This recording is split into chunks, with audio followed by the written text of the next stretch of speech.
एक public statement की थी, तो एक बार मैं पब्लिक स्टेटमेंट कर दूं तो उसके पीछे मैं कैसे हट सकता हूं।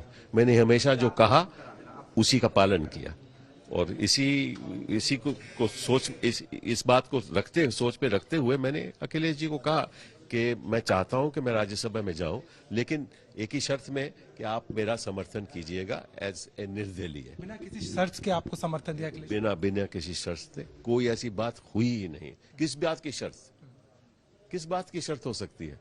वो ये मुझे एक मौका दे रहे हैं, मैं क्या शर्त रख सकता हूं?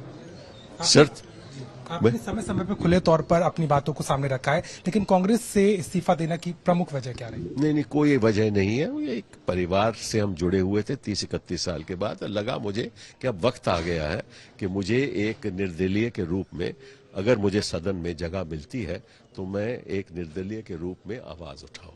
यही एक वजह है। मुझे कांग्रेस से कोई खटाव नहीं है, कोई ऐसे कंप्लेंट नहीं है। मेरे संबंध आज भी बड़े अच्छे हैं, लेकिन इस्तीफा देने का वक्त आ गया था। आपको लगता है लीडरशिप को लेकर के जो सवाल कांग्रेस में चल रहे हैं उस पर आप क्या ऐसा है, जब मैं कांग्रेस में था तो मैं कुछ सवाल उठा सकता था।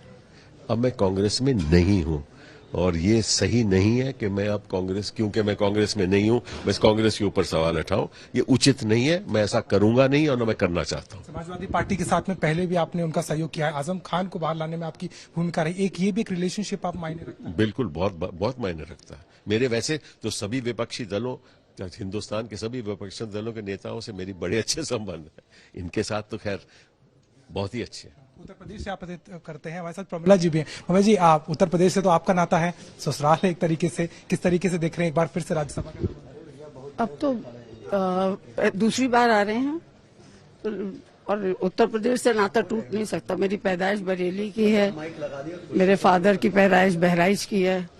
वो यहाँ लखनऊ यूनिवर्सिटी में पढ़े, मैं लोरेटो में पढ़ी, तो संबंध वो जीवन भर का संबंध है। बाकी संबंधों का पता नहीं, पर यहाँ पर जो लखनऊ से मेरा संबंध वो जीवन भर का है।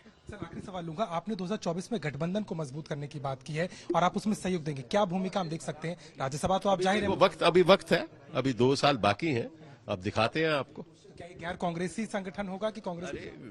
देखिए, ऐसा है कि ऐसी बातें इस समय जब मैं अपना नॉमिनेशन फाइल करने आया हूं, ऐसी बातें उचित नहीं है।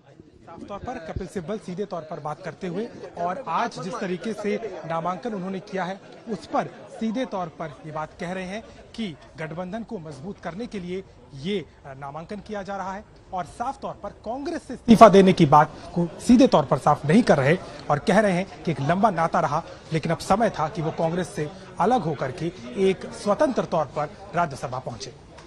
लखनऊ से कैमरामैन रोहित के साथ अभिषेक मिश्रा, आज तक।